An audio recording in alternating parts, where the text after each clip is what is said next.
आज हम मुख्तलिफ मौज़ूआत का अहाता करेंगे। आज दिन भर क्या क्या अहम खबरें हैं उनके ताल्लुक से हम आपको तफसील से जानकारी देंगे। तो चलिए शुरुआत करते हैं खबर दोपहर की।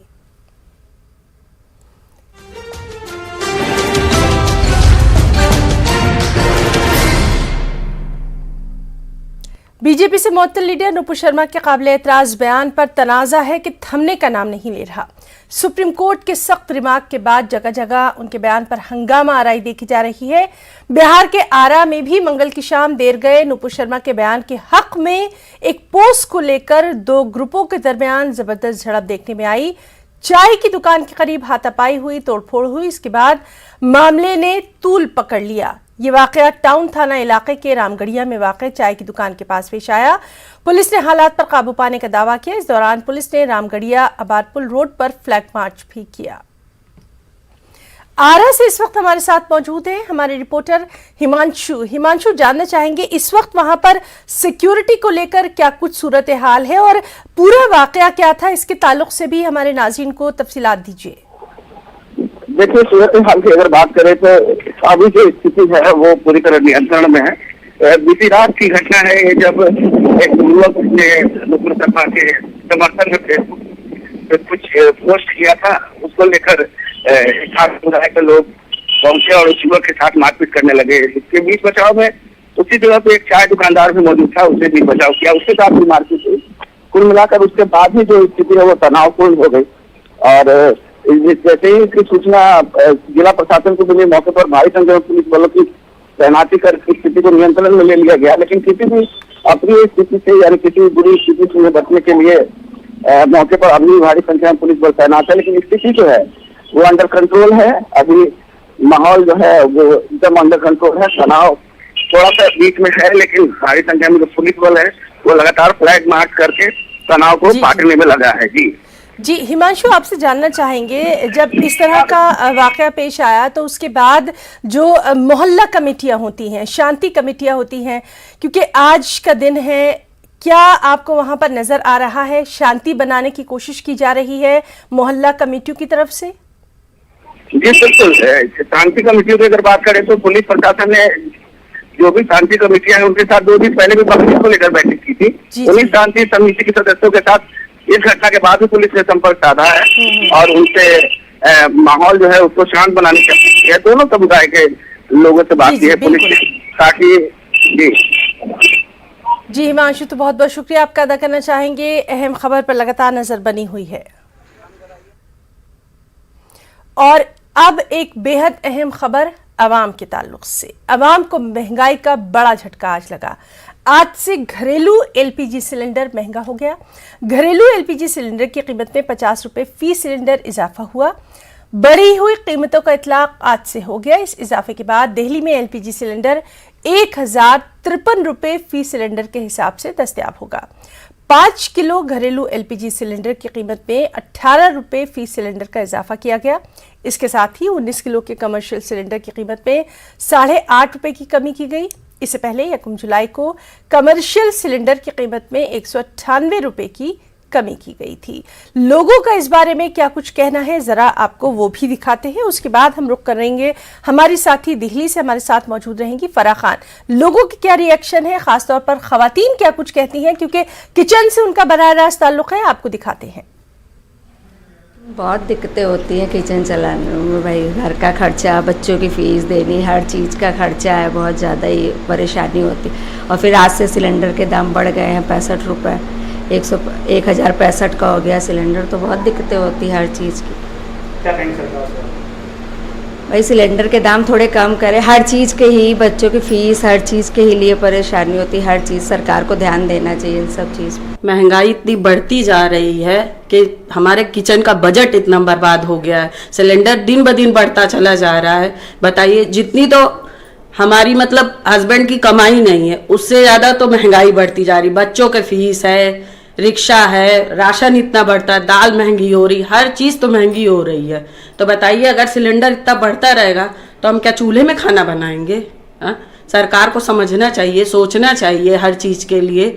अब इनकम तो बढ़ा नहीं रहे हैं कि इनकम बढ़ा रहे, हर चीज़ प्राइवेट कर दे रहे हैं। चाहे प्राइवेट आदमी हो चाहे सरकारी आदमी हो, सब परेशान है इस टाइम, सबकी हालत खराब है। सारे बजट फेल होंगे, बच्चों की पढ़ाई सफ़र करेगी, रेंट का सफ़र होगा, उसी में न एडजस्टमेंट है। कोविड काल से तो प्रॉब्लम हो ही रहा है, सब्सिडी भी बंद हो गया। क्या कहेंगे सरकार से आप? सरकार से ही कहेंगे कि इस पर सोचे।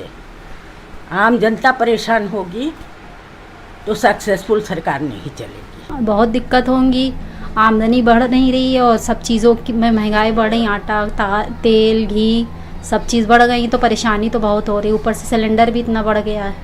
क्या कहेंगे सरकार से आप? सरकार से ये कहेंगे थोड़ी वो सिलेंडर कम करें और चीज़ों में महंगाई कम करें, आमदनी का ज़रिया बनाएं बच्चों के। साहब जी आज नहीं बढ़ रहा है, ये कम से कम साल 1.5 साल के अंदर इतना बढ़ा दिया था। हर रोज 20-50 हर महीने बढ़ता जा रहा है। हमारा धंधा वही है, काम वही है, कमाई ही नहीं है, मरने के लाले पड़ रहे हैं। हर रोज सिलेंडर बढ़ जाता है रेट, हमारे पैसे बढ़ते नहीं है, हमारे को ग्राहक वही पैसे देता है और हम परेशान है सिलेंडर के रेट बढ़ने से, बहुत ज्यादा दुखी हो चुके हैं।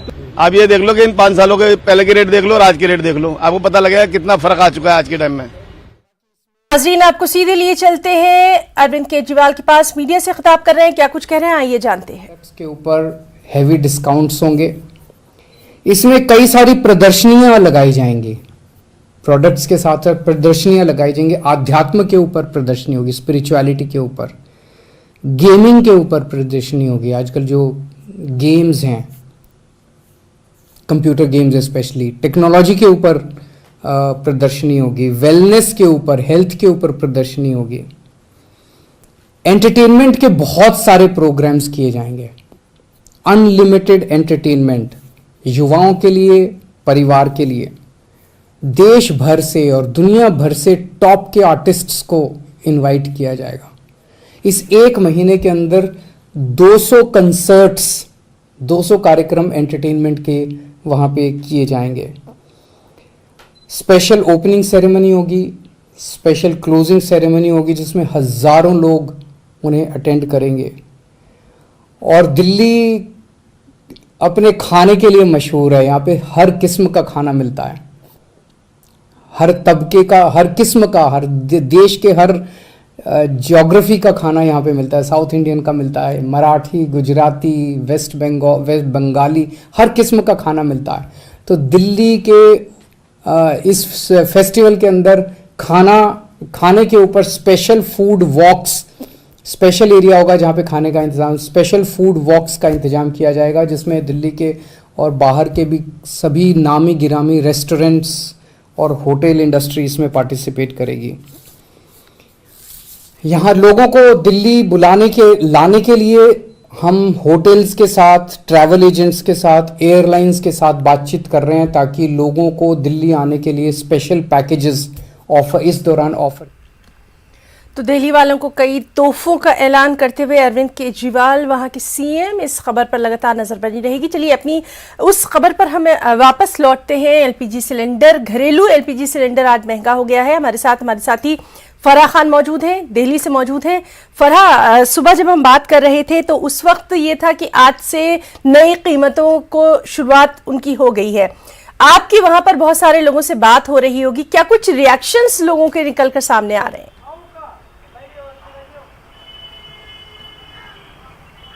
जी देखिए, लोगों का साफ कहना है कि जो आज की सुबह उनके लिए आई है वो एक भारी झटका लेकर उनके सामने आई है और ये झटके उनको लगातार लग रहे हैं।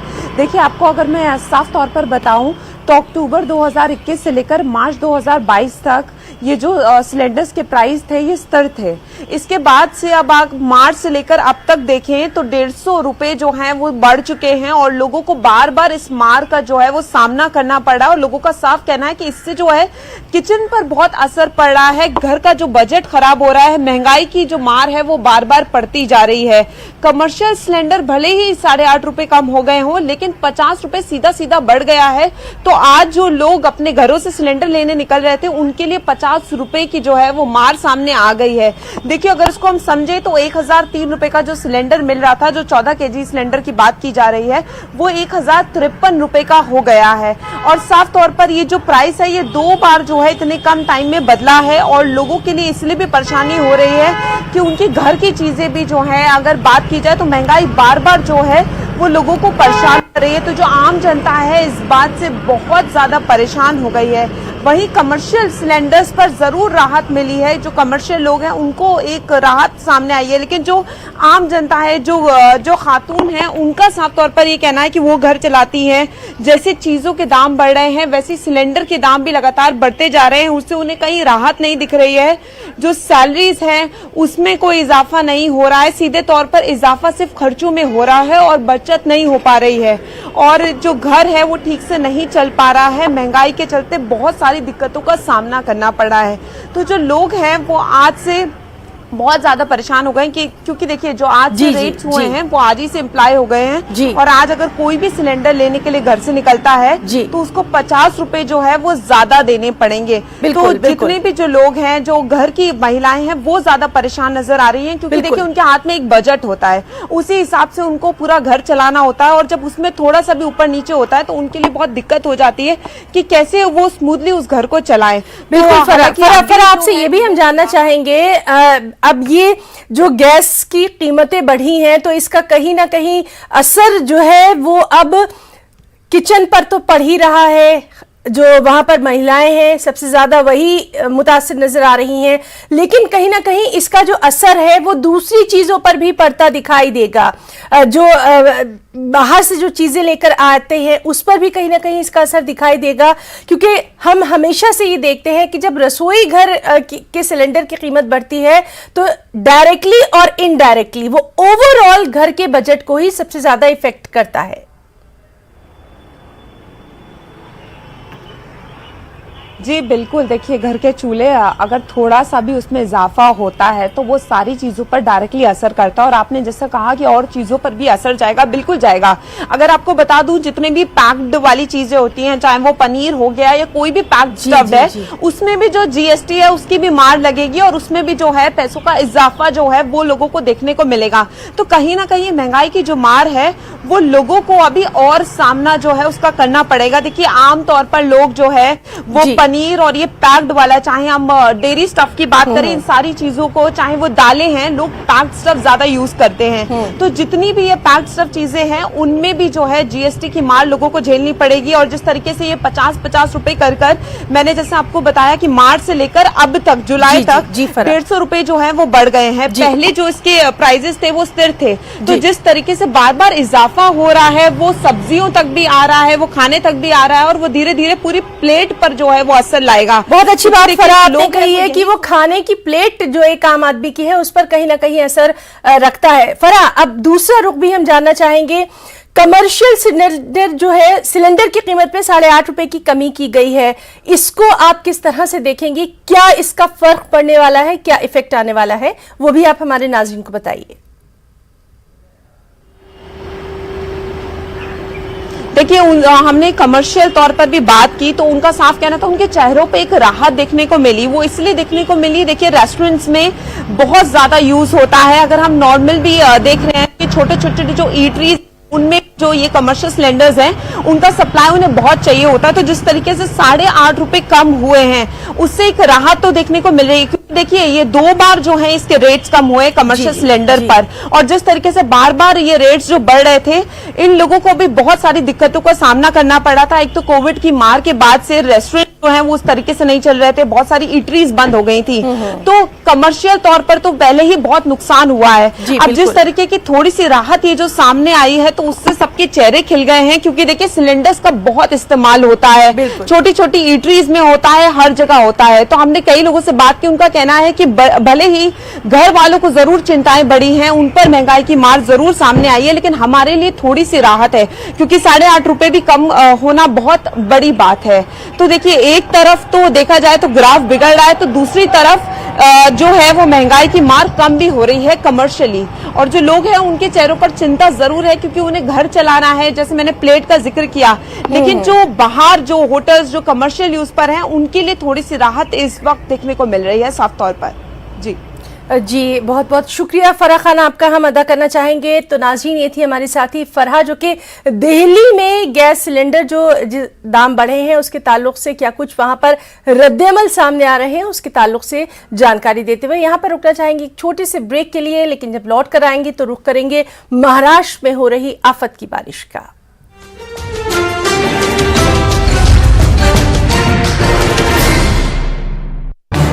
इस न्यूज हेडलाइंस के प्रायोजक पेट सफा आयुर्वेदिक जूस। पेट सफा, हर रोग दफा।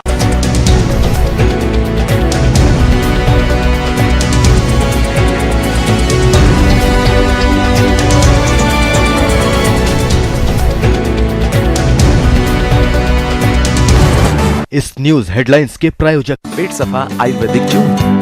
पेट सफा, हर रोग दफा।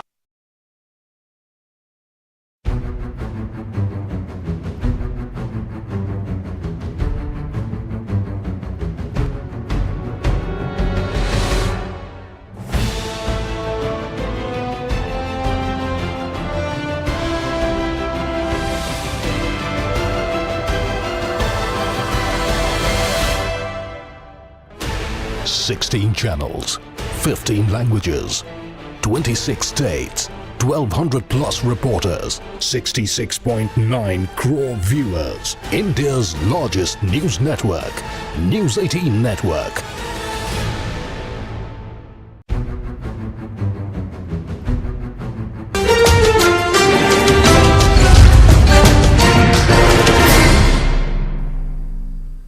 और खबर दोपहर में अब हम रुख करेंगे महाराष्ट्र में हो रही आफत की बारिश का।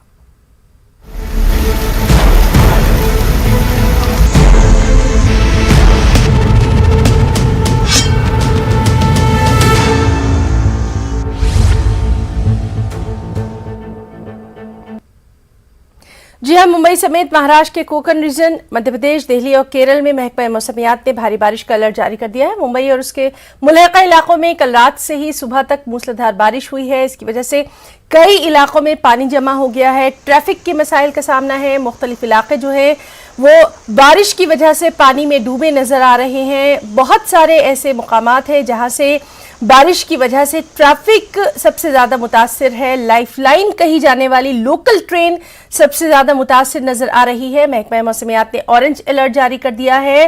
रायगढ़, रत्नागिरी, सिंधुदुर्ग अजला में 4 से 8 जुलाई तक भारी से ज्यादा भारी बारिश की पेशगोई की गई है। मुंबई से तकरीबन 300 किलोमीटर दूर रत्नागिरी जिले के चपलन में मिट्टी के तोदे खिसकने की खबर है। सीधे रुख करेंगे हमारे साथी प्रशांत पांडे का, जो कि लगातार हमारे साथ सुबह से मौजूद हैं।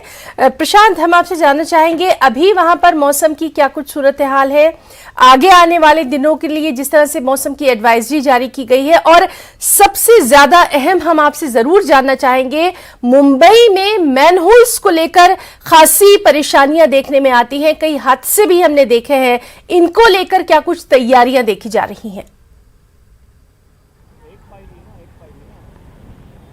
जी बिल्कुल, देखिए सबसे पहले मैं आपको तस्वीर दिखाता हूं कि अभी भी मुंबई के जो कई इलाके हैं वो सायन की तरह ही है। ये सायन का इलाका है। आप देखिए तो यहाँ पर मनपा के जो कर्मी हैं लगातार कोशिश कर रहे हैं कि यहाँ से पानी जो है सड़क से हटा जाए। हालांकि बारिश रुकने से इन्हें थोड़ी राहत जरूर मिली है और जो पानी का स्तर था वो थोड़ा यहाँ पर कम हुआ है। लेकिन आप देखिए तो यहाँ पर इनकी 4 से 5 टीमें लगातार काम कर रही। एक टीम जो है लगातार गटर को खोल करके पानी को निकालने की कोशिश कर रही है। दूसरी टीम जो है आप देखें तो यहाँ पर जो पंप्स लगाए गए हैं उसका इस्तेमाल किया जा रहा है ताकि यहाँ से पानी निकाला जाए।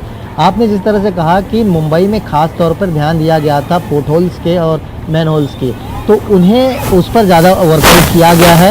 इन दिनों अभी फ़िलहाल जो है ऐसी कोई तस्वीर जो है सामने नहीं आ रही जिसको लेकर के ऐसा कुछ हो।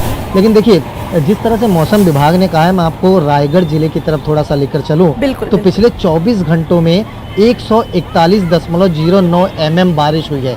रायगढ़ को रेड अलर्ट पर रखा गया है। अगर 1 जून से आज यानी 6 दिनों की बात की जाए तो 837.72 mm वर्षा जो है रायगढ़ जिले में हो चुकी है। और यही वजह है कि रायगढ़ को रेड अलर्ट पर रखा है। 2 एनडीआरएफ की टीमें वहां पर तैनात कर दी गई हैं। अभी कुछ समय पहले मुंबई के चूना भट्टी इलाके में लैंडस्लाइड हुआ है, 3 घरों पर जो है मलबा गिरा हुआ है, 2 लोग घायल हो चुके हैं। और अब जो मौसम विभाग ने कहा है कि 4 दिनों तक और लगातार बारिश होगी, जोरदार बारिश होगी। तो ऐसे में सभी एजेंसीज को अलर्ट कर दिया गया है, चाहे वो एनडीआरएफ की बात की जाए, एसडीआरएफ की बात की जाए या फिर लोकल जो एजेंसीज हैं उन्हें। और कुल मिलाकर देखा जाए आज 50 ऐसे जगह हैं मुंबई के जो सायन की तरह बन चुके हैं। सड़कों पर पानी इकट्ठा हो चुका है, रोड्स जो हैं वो डाइवर्ट किए गए हैं, ट्रैफिक की समस्या निर्माण हो चुकी है। लाइफ लाइन की बात की जाए तो वेस्टर्न रेलवे 10 से 15 मिनट देरी से चल रही, वहीं सेंट्रल और हार्बर की बात की जाए तो आधे घंटे देरी से चल रहे हैं। लेकिन अभी तक लाइफ लाइन पूरी तरह से डगमगाई नहीं है। लेकिन सड़क यातायात मुंबई की कई ऐसे इलाके हैं, जिस तरह से मुंबई पुलिस की तरफ से जानकारी दी गई, 50 से ज़्यादा ऐसे इलाके हैं जहां पर रोड को बंद कर दिया गया है या फिर उनके ट्रैफिक को डाइवर्ट किया गया है। इसीलिए हर जगह ट्रैफिक की समस्या निर्माण हो चुकी है। मैं आपको एक बार फिर से तस्वीर दिखाऊं तो ये जो इलाका है ये स्कूल और कॉलेज का इलाका। आप देखें तो यहाँ पर विद्यार्थी जो हैं ज़्यादा नज़र आ रहे हैं। जो प्राइवेट स्कूल्स हैं वो यहाँ पर बंद कर दिए गए हैं, उन्हें आज छुट्टी का ऐलान कर दिया गया है। लेकिन प्रशासन की तरफ से अभी तक छुट्टी को लेकर के कुछ नहीं कहा गया है। बहरहाल एनडीआरएफ एकदम तैयार है, लेकिन अब आने वाले 4 दिन काफ़ी मुश्किल के होंगे, चुनौती बड़े होंगे। एनडीआरएफ के लिए होगा, प्रशासन के लिए होगा, और ख़ास करके कोंकण जो बेल्ट है, जिस तरह से मैंने कहा कि कोल्हापुर, रायगढ़ और महाड़, ये ऐसे इलाके हैं। आपको याद होगा कि पिछले साल वहां पर बाढ़ की स्थिति हो गई थी। कई लोग जो है 2-2 दिनों तक अपने छतों पर वहां पर रुके थे, उनके पास जो सोर्सेज नहीं पहुंच पा रहे थे। लेकिन 17 टीमें एनडीआरएफ की तैनात कर दी गई हैं। हालात अभी जस के तस बने हैं, बस बारिश थोड़ी सी रुकी है, इसलिए राहत की बात कही जा सकती है। जी प्रशांत, काफी तफसील से आपने हमारे नाज़रीन तक तस्वीरों के जरिए भी अभी क्या मौसम का हाल है वो बताया। प्रशांत, इससे पहले हमने देखा था 16 जुलाई की बारिश जो है वो हम भूल नहीं पाए हैं। आपने और हम सब ने उसकी तबाही देखी थी, और उसको देखते हुए हमें ये भी याद रखना चाहिए कि लगातार उसके बाद जितने भी साल आए हैं उसमें ये देखा जा रहा था कि बीएमसी लगातार कहती रही थी कि अब उस तरह का माहौल नहीं देखने में आएगा। अभी भी तैयारियां बहरहाल वहां पर दिखाई दे रही हैं। हम उन इमारतों के ताल्लुक से जरूर आपसे जानना चाहेंगे। अक्सर ऐसी खबरें आती हैं कि भारी बारिश की वजह से कुछ जो बिल्डिंग्स हैं वो कोलैप्स कर जाती हैं। क्या इस बार इस तरह की बिल्डिंग्स या फुटओवर ब्रिज, क्या उनकी जानिब खास तवज्जो दी गई?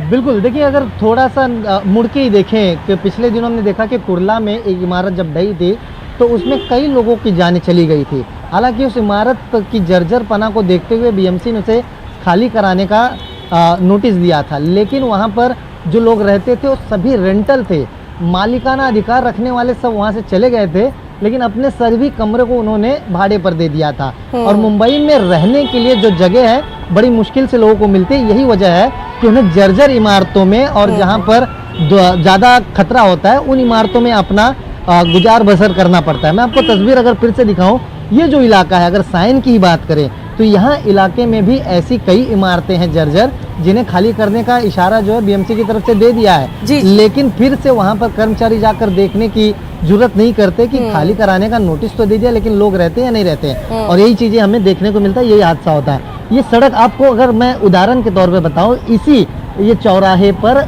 वाटर पंप जो है 3 लगाए गए हैं, लेकिन सवेरे से जो पानी इकट्ठा हुआ है वो पूरी तरह से बाहर नहीं निकल पाया है। 100 करोड़ का बजट सिर्फ नाला सफाई और मानसून से निपटने के लिए बीएमसी का पारित किया जाता है, लेकिन उनके सारे इंस्ट्रूमेंट, सारे इक्विपमेंट मानसून में धुल जाते हैं, और जिसका उदाहरण हम इस बार भी मानसून में देख रहे हैं। हालांकि थोड़ा बहुत असर जरूर पड़ा है, इनके टेक्नोलॉजीज जो है जरूर बढ़ाए गए हैं। जिस तरह से अगर हम 100 mm की बात करें, अगर इतनी वर्षा पिछले दिनों होती थी, पिछले साल में होती थी, तो पूरी मुंबई डूब जाती थी। लेकिन इस बार जो है अभी कंट्रोल में सिचुएशन दिखाई दे रहा है। लेकिन आने वाले 4 दिनों का हाल क्या? देखिए मौसम का मिजाज फिर से बदल गया। मैं आपको दिखाऊं आसमान की तरफ, फिर से घने बादल आ गए हैं और बारिश होने की शुरुआत हो गई है। यानी अगर बारिश रुकती है तो इनको राहत मिलती है, इनके इक्विपमेंट काम करते हैं, लेकिन बारिश अगर शुरू होती है तो इनके सारे इक्विपमेंट अपने आप बंद पड़ जाते हैं। तो ऐसे में बीएमसी को अपने इक्विपमेंट को लेकर के सोर्सेस को लेकर के काम करने की बिल्कुल जरूरत है, लेकिन चुनौती भरा जो 4 दिन सामने दिख रहा है, इससे कैसे लोग निपटेंगे, बीएमसी कैसे निपटेगी, ये देखने वाली बात होगी। लेकिन महाराष्ट्र के कोकण बेल्ट की बात की जाए तो वहां पर भारी वर्षा हो रही है और 4 दिनों तक रेड अलर्ट जारी किया है, इसे ध्यान में रखना होगा। और जो लोग जहां पर फंसे हुए थे, मैं आपको बताऊं 2000 से ज्यादा लोग रायगढ़ और चिपलून से उन्हें हटा करके सुरक्षित जगहों पर रखा गया है। एनडीआरएफ की टीम जरूर तैनात की गई है, लेकिन अगर मूसलाधार बारिश होती है, सिचुएशन अगर पिछले साल जैसा होता है, इलाके में लाइट कट जाती है, नेटवर्क नहीं हो पाता है, लोग बता नहीं पाते कि वो कहाँ फंसे हुए हैं, सोर्सेज जो है मंगा नहीं पाते। तो ऐसे चीजों को लेकर के मनपा और प्रशासन को तैनात और तैयारी जरूर करनी होगी। आप देखें तो फिर से जोरदार बारिश जो है मुंबई में शुरू हो चुकी है, ये लाइव तस्वीरें मैं आपको दिखा रहा हूं। जी प्रशांत, आपको भी हम बहुत ज्यादा रोकना नहीं चाहेंगे क्योंकि वहां पर बारिश शुरू हो गई। बहुत जल्दी हम जानना चाहेंगे, रत्नागिरी में भी इसी तरह के कई वाकयात पेश आए थे, मिट्टी के तोदे गिरे थे, वहां के लिए क्या कुछ तैयारियां? बहुत जल्दी। जी बिल्कुल, देखिए रत्नागिरी, रायगढ़, चिपलून और कोल्हापुर, वहां पर जो नदियां हैं उनका जो वाटर लेवल है वो खतरे के निशान से ऊपर बह रहा है। और यही वजह है कि एनडीआरएफ की 17 टीमों में से इन 4 जगहों पर 8 टीमें पहले से ही तैनात कर दी गई है, ताकि वहां पर जो लोग अभी हैं उन्हें सुरक्षित जगहों पर शिफ्ट किया जा रहा है। और आने वाले दिनों में सिचुएशन ना बिगड़े, इसे देखते हुए जो इक्विपमेंट है एनडीआरएफ के वहां पर डिप्लॉय कर दिए गए हैं। लोगों को यह कहा गया है कि वो सुरक्षित जगहों पर जाने के लिए खुद जो है प्रशासन के पास अपना निवेदन दे सकते हैं। यानी कुल देखा जाए तो कई पहल जो है प्रशासन की तरफ से किए जा रहे हैं, लेकिन 4 दिन कैसे बीतेंगे ये डर सभी रत्नागिरी, रायगढ़, कोल्हापुर, महाड़ इलाके में रहने वाले लोगों के मन में, क्योंकि पिछले साल ही उन्होंने मंजर देखा है 3-3, 4-4 दिन अपने छत पर बिना दाने, बिना पानी, बिना लाइट के बिताए हुए। तो ऐसे में देखना होगा कि जब मूसलाधार बारिश मुंबई, महाराष्ट्र में होगा तो कैसे एनडीआरएफ इससे निपटता है, ये अपने आप में बड़ा सवाल अभी भी बरकरार रहेगा। प्रशांत, कोई एडवाइजरी जारी की गई है आम लोगों के लिए?